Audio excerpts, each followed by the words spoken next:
মই এতিয়া উপস্থিত আছো ঐতিহাসিক গড়গাঁৱৰ কাৰেংঘৰত। ইয়াৰ সুৰংগটো চাবলৈ যাম। তলাতল ঘৰলৈ এটা সুৰংগ আছিল।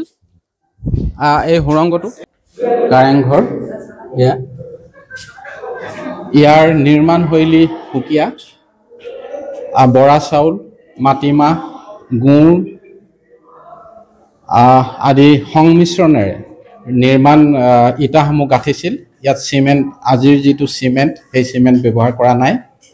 তলাতল ঘৰো ঠিক তেনেকুৱা। হাঁহৰ কণী থাকে, বৰা চাউল থাকে, গুড়, মাটিমাহ আদি বিভিন্ন সামগ্ৰী, প্ৰাকৃতিক সামগ্ৰী প্ৰয়োগ কৰে। ঐতিহাসিক গড়গাঁৱৰ কাৰেংঘৰ। ৰজাৰ পদধূলা থকা এয়া ঘৰ, ৰাজ কাৰেং। ইয়াৰ পৰা ৰংপুৰৰ তলাতল ঘৰলৈ এটা সুৰংগ আছিল। বৰ্তমান সুৰংগটো বন্ধ কৰি দিয়া হৈছে।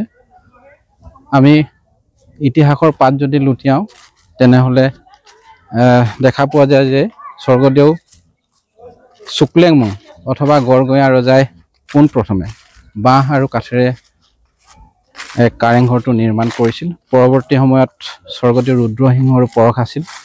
ৰুদ্ৰসিংহৰ দ্বিতীয় পুত্ৰ প্ৰমত্ত সিংহই ইটাৰে নিৰ্মাণ কৰিছিল যদিও উমলি গৈছিল বা কিবা কাৰণত ভাঙি পৰিছিল। তাৰ পাছতে ৰুদ্ৰসিংহৰ তৃতীয় পুত্ৰ ৰাজেশ্বৰ সিংহই আজিৰ এই ৰূপ দিলে। এয়া গড়গাঁৱৰ কাৰেংঘৰ। আপুনি ইয়াৰ কৰ্মচাৰী নেকি? হয়, কৰ্মচাৰী। মাটিৰ পৰা 2 মহল আৰু ইয়াৰ ওপৰত এইটো মহল আছে। আৰু কেই মহল আছে ওপৰত? ওপৰত 1 মহল আছে। তাৰপৰা আৰু তাতো ওপৰত চেটো উঠিবলৈ নিদিয়ে। তাৰমানে আৰু 2টা মহল আছে। এইটো 3 মানে 2 নম্বৰ 3 তলৰ সৈতে 4, মাটিৰ তলত এটা। মাত্ৰ 2টা আছে। মই জনামতে 2টা আছে। কোৱা মতে হয়। কি কি ব্যৱহাৰ কৰিছে? ইয়াত আগতে এনে কোৱা মতে, আমি শুনা মতে আৰু হেৰি যেনে মাটিমাহ আছিলে, বৰালি মাছ আছিলে, হাঁহ কণী আছিলে, এইবোৰ কিছুমানে হেৰি কৰিছে বুলি কৈছে। বৰা চাউলৰ সৈতে। হয়। আপোনালোকে কিবা মেৰামতি কৰিছে নেকি? মেৰামতি চাফাই কৰিছে। চাফা কৰা হৈছে। আৰু কিছু উমলি গৈছে নহয় জানো? এই ফাট মেলিছে। হয় হয়। এইটো কেনেকে ফাট মেলিছে? ভূমিকম্পৰ ফলত নেকি? ভূমিকম্পৰ দিন হ'ল নহয়, বহুত দিন হ'ল নহয়। এইটো কিছু উমলিছে, এইটো ফাট মেলিছে। এইটো নিশ্চয় মেৰামতি কৰাৰ প্ৰয়োজন আহি পৰিছে। এইটো মেৰামতি কৰিব। এইটো মাজতে এবাৰ মেৰামতি হৈছিলে। হয়। এইটো আপোনালোকে কেইমহলীয়া জানে নেকি? এইটো 5 মহল বুলি জানো। 5 মহল। ইয়াৰ যিটো সুৰংগ আছিলে তলাতল ঘৰলৈকে, সেই সুৰংগটোৰ ৰাস্তাটো কোনফালে আছে? এইফালে আছে। বলকচোন দেখাব। ইয়াৰ সুৰংগটো চাবলৈ যাম। তলাতল ঘৰলৈ এটা সুৰংগ আছিল। এই সুৰংগটো আমি ইয়াৰ সুৰংগটো চাম, যিটো আমি কাৰেংঘৰৰ পৰা তলাতল ঘৰলৈ এটা সুৰংগ আছে। আপোনালোকে বহুতে নাজানে এইটো কথা। এইটো সুৰংগটো আমি এটা সুৰংগ চাম। কাৰেংঘৰৰ পৰা তলাতল ঘৰলৈ এটা সুৰংগ আছিল, বৰ্তমান বন্ধ কৰি দিছে। আমি সুৰংগটো আপোনালোকক দেখুৱাম। ইয়াৰ কৰ্মচাৰী এজনে আমাক দেখুৱাব এই সুৰংগটো চাবলৈ গৈ আছো আমি। এইটো পিছত আনিছে এইখন। এইটো কমপ্লিটলি বন্ধ কৰি দিয়া হ'ল। হয়। সুৰংগটো ইয়াতে আছিলে নে? আপুনি অলপ ভিতৰত ইফালে যাওক দেখাওক। এই পইচাটো আছিলে। এই তললৈ সোমাই যোৱা আছে। এইটো আছিলে। এই ৱাল গাঁঠি দিছে নেকি? ৱাল পিছত দিয়া। হিপাৰে আছে সুৰংগটো। নাই, এইখিনি পাই মানে এইটো এনেকে সোমাই যায়। এইটো ৰিপেয়াৰিং আছে নহয়। এইটো ৰিপেয়াৰিং, এইটো তললৈ সোমাই যোৱা। এইটো বস্তু দেখা যেন দেখিছে। হয় হয়। প্ৰিয় দৰ্শকসকল, ইয়াতে সুৰংগটো আছিল। ইয়াৰ পৰা তলাতল ঘৰলৈকে আছিল নহয় জানো? প্ৰায় 15 কিলোমিটাৰ, 15-16 কিলোমিটাৰ, কিন্তু বন্ধ কৰি দিয়া হ'ল। ভিতৰতো সোমাই পাইছিলে নেকি? আমি এবাৰ সোমাইছিলো। তাৰপিছত সেইটো তাতো বন্ধ কৰি দিলে, তলাতল ঘৰটো বন্ধ কৰিলে, ইয়াতো বন্ধ কৰি দিলে। এই তালৈকে পাইছিলেগৈ নে?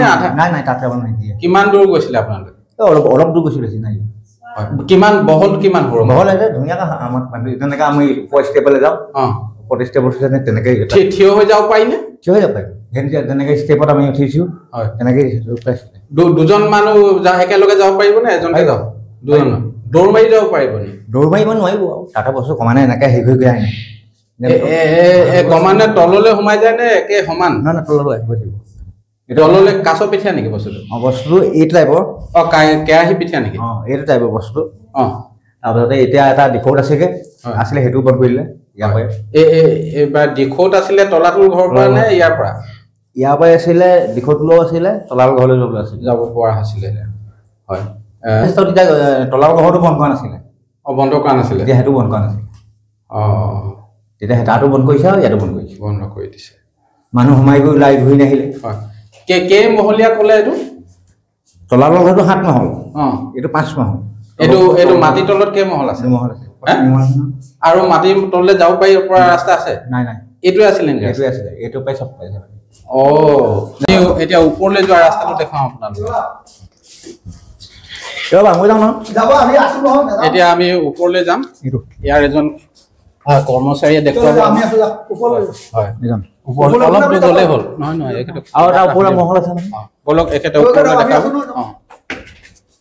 আমি ওপৰলৈ গৈছো এতিয়া কাৰেং ঘৰৰ ওপৰলৈ স্বৰ্গদেউ শুক্লেংমুং অথবা গড়গঞা ৰজাই প্ৰথমতে বাঁহ আৰু কাঠেৰে নিৰ্মাণ কৰিছিল কিন্তু আজিৰ এই ৰূপটো দিলে স্বৰ্গদেউ ৰাজেশ্বৰ সিংহই আমি কাৰেং ঘৰৰ ওপৰলৈ আহিলোঁ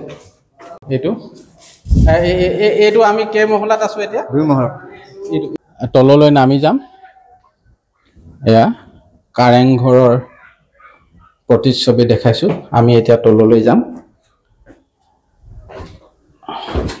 এয়া ৰাজপ্ৰাসাদ স্বৰ্গদেউ ৰাজেশ্বৰ সিংহৰ পৰশ থকা এইটো ৰাজকাৰেং অৱশ্যে বাঁহ আৰু কাঠেৰে স্বৰ্গদেউ শুক্লেংমুং নিৰ্মাণ কৰিছিল